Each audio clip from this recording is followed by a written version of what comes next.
Hello and welcome to today's video. My name's Haley and today we're going over the 24th gene key, which is called Silence, the Ultimate Addiction.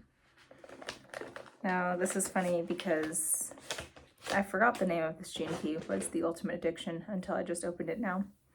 And actually yesterday, for some reason, a video popped up on my YouTube channel talking about how addiction obviously is a low frequency and that it's like a gateway for demons. So obviously it's funny because being addicted to silence is very high frequency, and so reading this brings to light and attention that you can have addictions that are positive as well.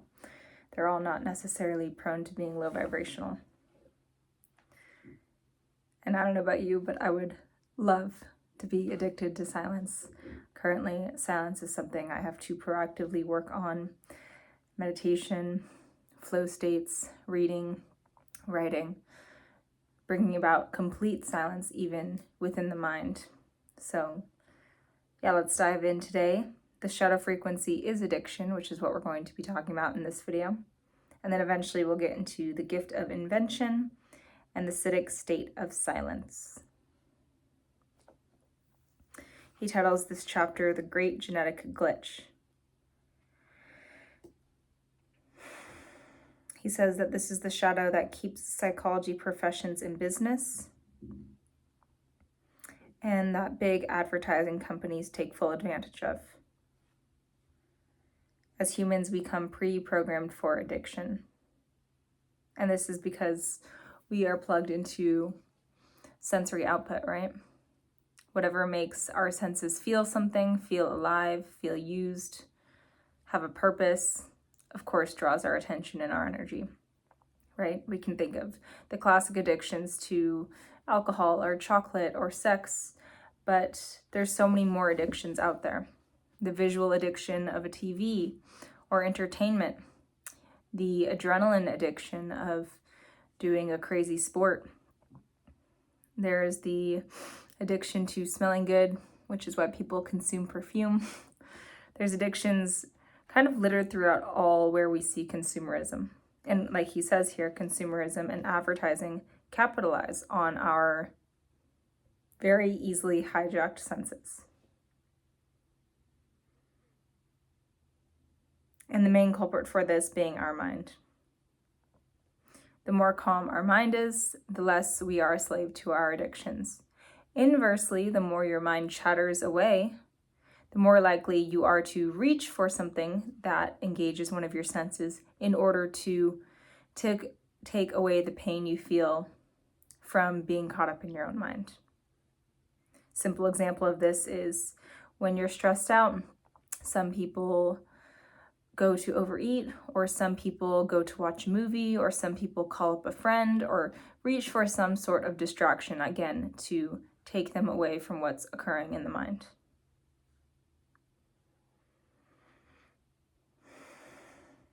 Urban myth states that we only use a very small percentage of our brain. And any neuroscientist will tell you that this is untrue. We use almost all of our brains. It's not how much of our brain we use, it's how efficiently we use it. How efficiently do you use your brain? Now, there's a thought. And obviously, I'm not a neuroscientist, and more likely than not, the person on the other end of the screen is not a neuroscientist. But we can still sit here and contemplate this question: how efficient do I use my brain? And then also factor in what would cause me to be more efficient in my thinking. The first thing that comes to mind for me, at least, is peace. I'm more likely to find the resolution to a problem if I'm in a state of peace rather than stress.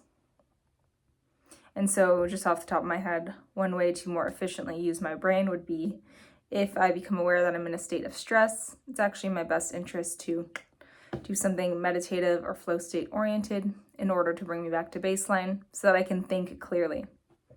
Because I know it's going to be highly inefficient if in my state of stress, I try to think my way through to a resolution.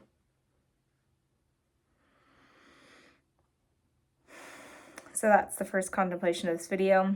How could I more efficiently use my brain? Ponder that. The way in which you use your brain is determined by your genetics. Some people think more logically and others more laterally.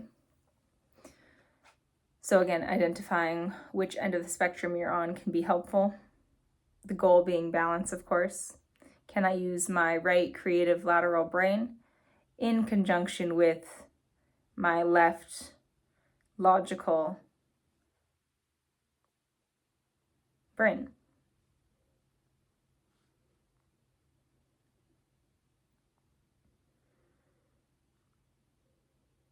But of course, we all tend to find thought loops and tunes, as he says here, that we like to play over and over and over again, thinking that we will end up at a solution.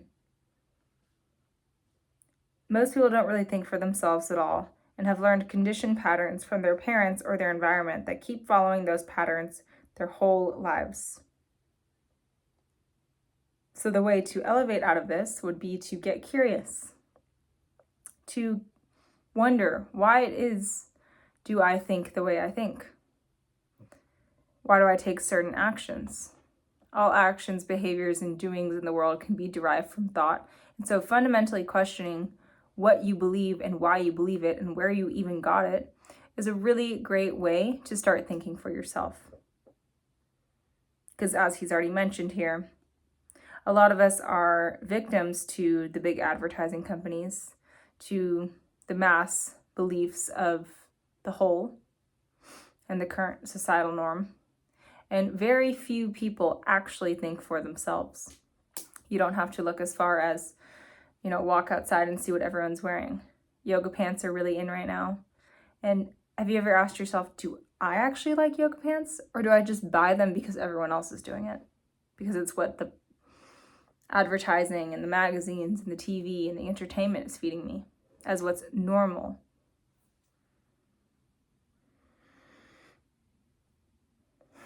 So yes, we all are just acting out a bunch of conditioned patterns from our environment, from the media, from our parents, from our teachers, from our friends.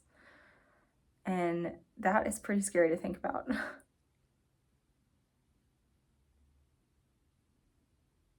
So then let's say a person starts to question what they actually like, what they actually want to wear.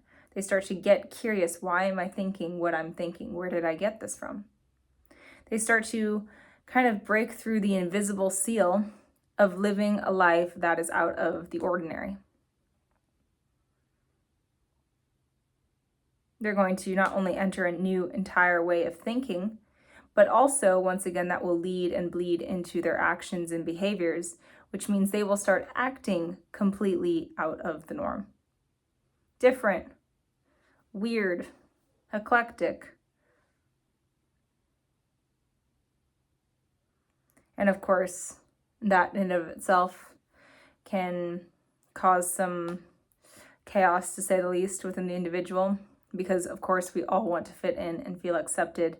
And sometimes turning on your own prefrontal cortex and starting to think for yourself can highlight a different reality for you, and therefore prune judgment in others. So the mass consciousness of humanity is still dominated by fear, right? The fear to fit in, the fear to not be weird. And this is what, for the most part, keeps us never questioning why do we do things the way we do them. Fear is a powerfully pervasive force.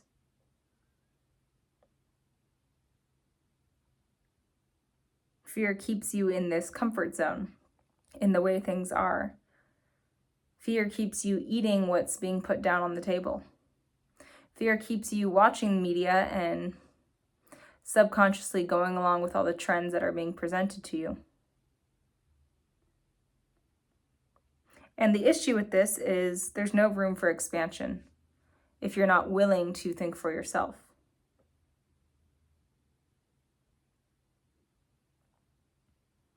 We'll follow the same predictable paths in our external lives, and our brains will follow neurologically. So what does this mean on a neurological level? If I never think outside of the box, I never create new neural pathways. I never have new synapses firing. I don't evolve, essentially. And that's a pretty big deal, right? To just think about that. We are at a point in time where entertainment and media has become such a big deal that we're actually afraid to exit it and to speak our mind, to think for ourselves. And this quite literally can halt evolution in an individual. Quite literally stops connecting new neural synapses.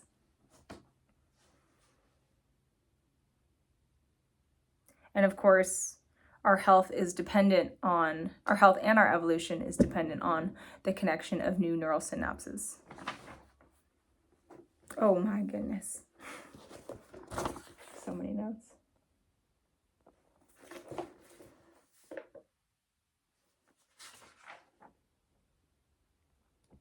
And predictable paths in our neurological network is essentially what an addiction is, right? An addiction is just running over the same thought loop or the same action again and again and again. Again and again and again. This is what an addiction is. And so addiction is the shadow frequency here, right? Addictive behavior is actually in this way propelled by not thinking for ourselves.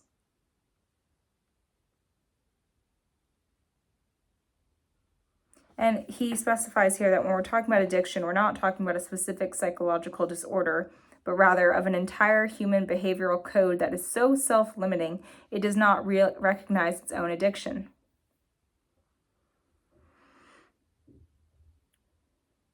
So he's essentially hinting here at the addiction that we all have to thinking.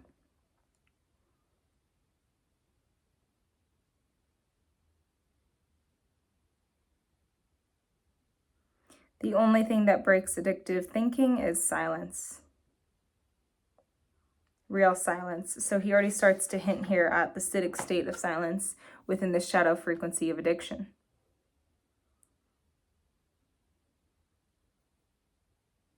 Real silence. So real silence is different than just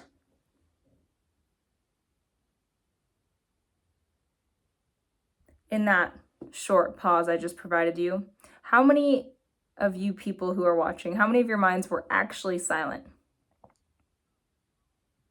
Or how many of you were randomly thinking about apple pie, or this video is so boring, or interesting, or I have to do this later? Real silence implies also silence within the mind space.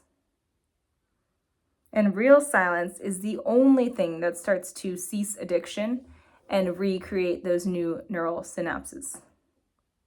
Real silence is the place where an individual actually starts to have the capacity to think for themselves.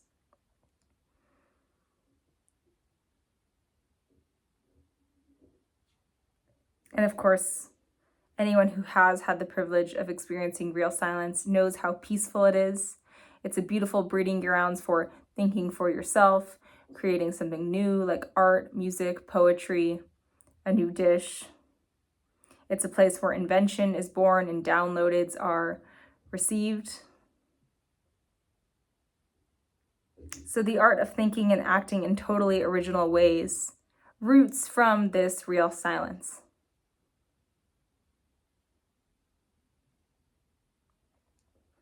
Every cycle of addiction has natural gaps within it.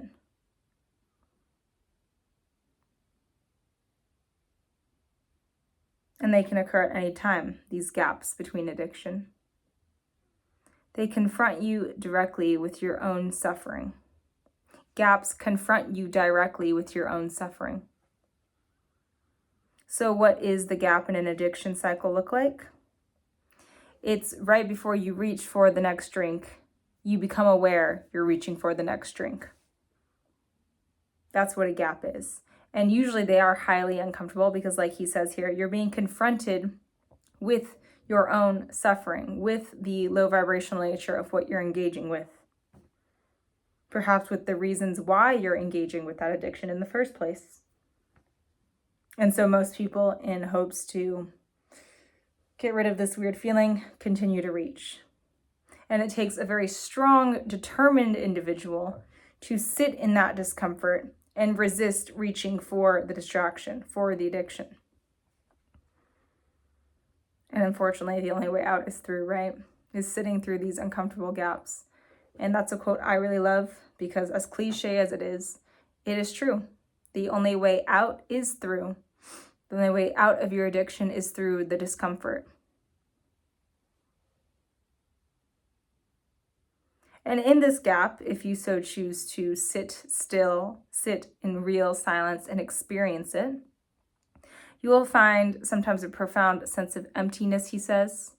This emptiness can take the facade of sadness or guilt or anger or shame or some other low vibrational emotion. And of course, this is deeply, deeply uncomfortable. And so one thing I'll highlight here that he doesn't mention in the book is, for instance, I used to be addicted to judging myself, right? And of course, still I have episodes of this at times because I'm human. But I would say I'm doing a lot better now than I used to. And so this gap for me, it's not as obvious as, oh, I'm addicted to alcohol sometimes. Sometimes it's literally, I'm addicted to a specific thought. For me, these specific thoughts were pertaining around judgment. And so this gap, right? There's a gap before I engage in an activity that reaffirms my self-judgment. So for me at the time, it was excessively looking into the mirror. So when I become aware, I'm feeling really uncomfortable. I'm feeling really self-judgmental right before I go to the mirror and I'm about to engage with this addictive behavior. I stop, I pause, and I sit in that discomfort and that horrible feeling of self-judgment. And it's not as simple as you notice the gap, you choose not to engage with the behavior, and then you're over it. Sometimes, and at least in my case, it looked like, can I sit in this discomfort for another 10 minutes? And then you know what, Haley, in 10 minutes, you're allowed to do whatever you want. And then sure enough, 10 minutes later, I go and engage in the addictive behavior, look in the mirror.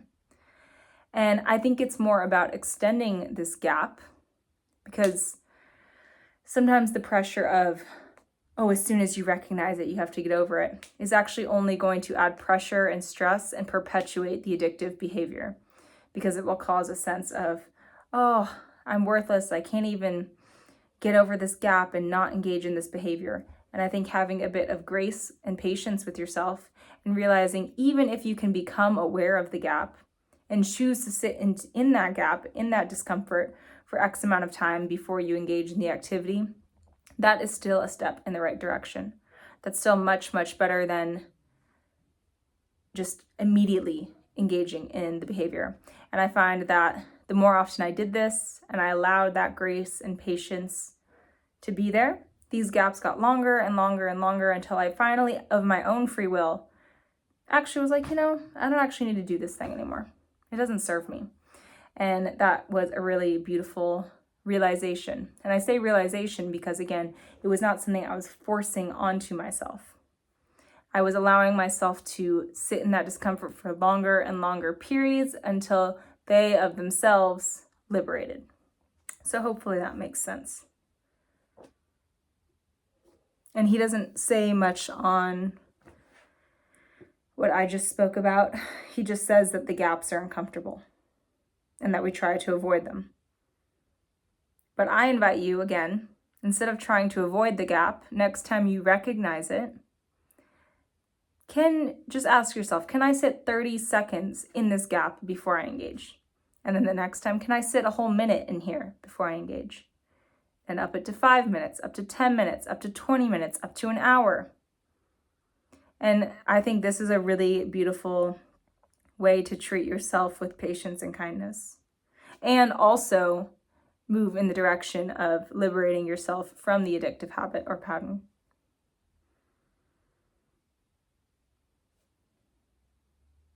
But of course, the general unconscious response to feeling any sort of discomfort is through numbing or distracting, essentially reaching for the addiction immediately.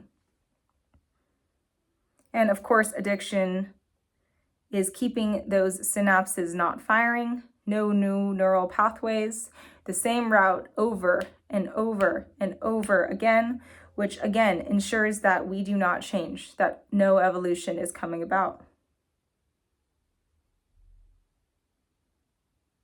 And so this is the real issue here, right? This inability to evolve because we are so entangled in our own shadow of addiction. Even though we may seek new ways of being, we usually end up following our addiction on the outside and never changing on the inside.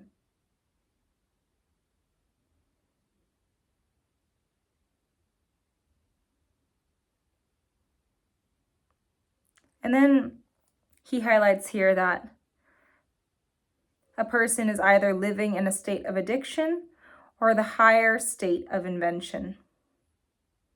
And these are mutually exclusive to a certain degree, but I think more accurately, they're on a sliding scale. The less I engage in addictive pattern, the more room I have to engage in the pattern of invention.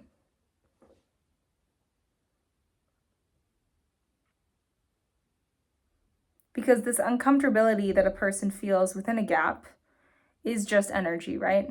Energy that can be used in any sort of way.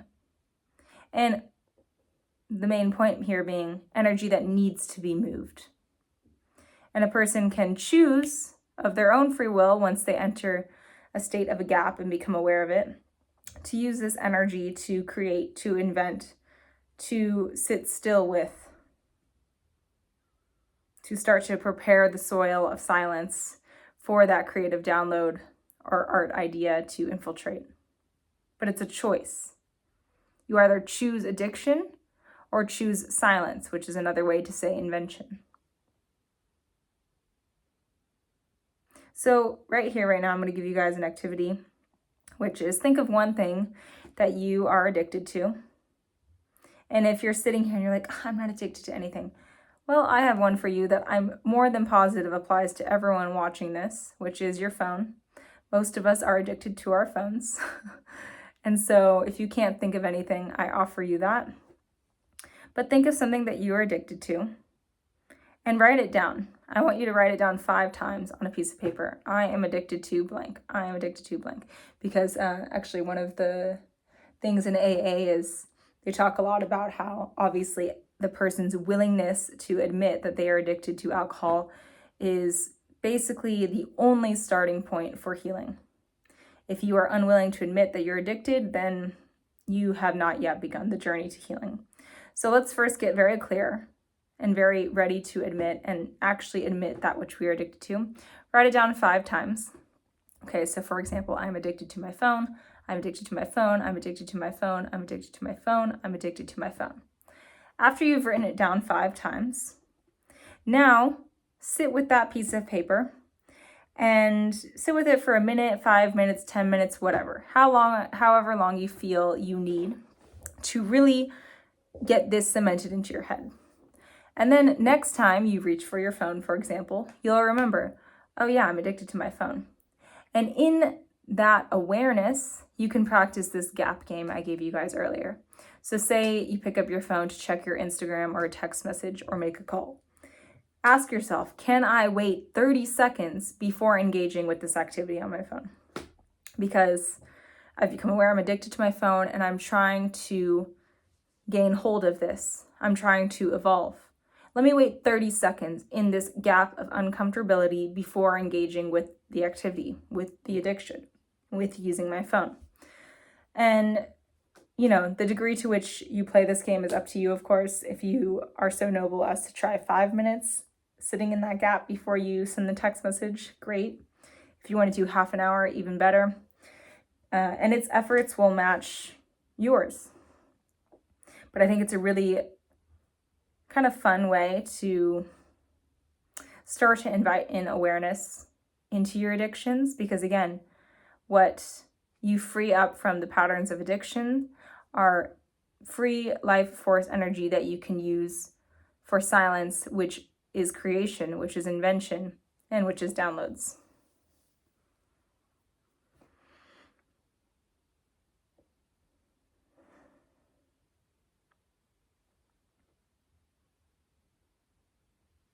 There's always an anxious part of the person who's involved in addiction that never seems to rest. Always thinking about the Instagram reel or the Instagram feed or the alcohol or the chocolate, whatever you're addicted to. There's an anxiousness that even if you're not engaging in it actively, you're always thinking about it. It's always in the back of your mind. Again, for example, for me, this back of my mind, always judging, always judging. And of course, this is the opposite of silence, right? This is internal noise and chaos.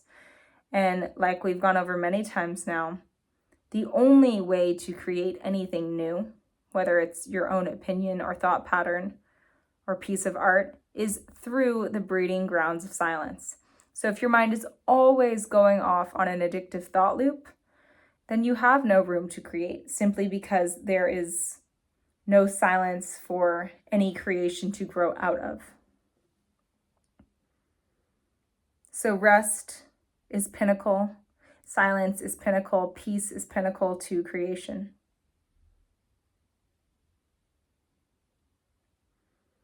Then he, of course, says that another byproduct of addiction is relationship failure.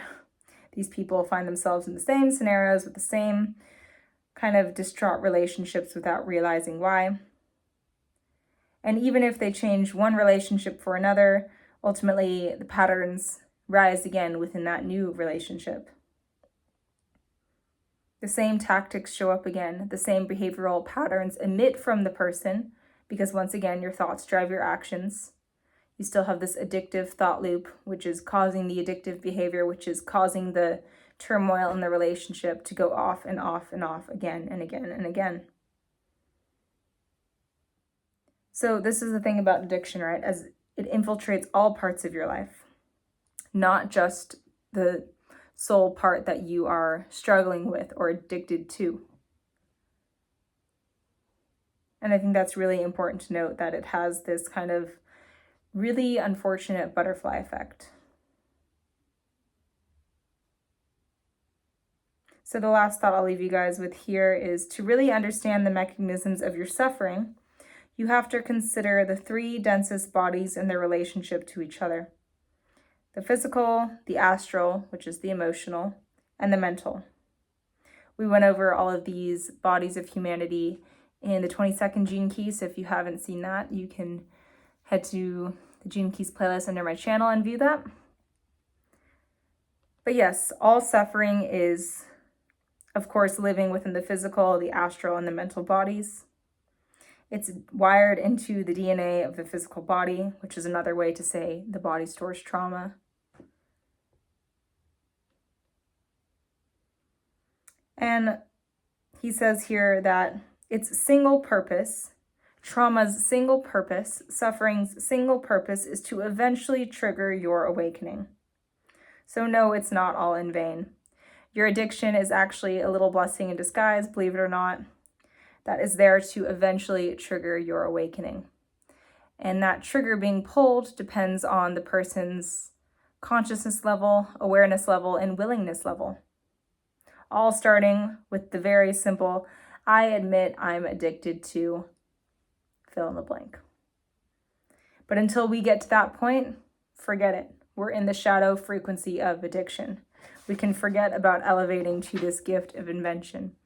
Invention only starts to percolate when the individual has enough awareness and low pride to admit that there's an addiction that needs to be dealt with, that there is a trauma stored in the body that needs to be liberated.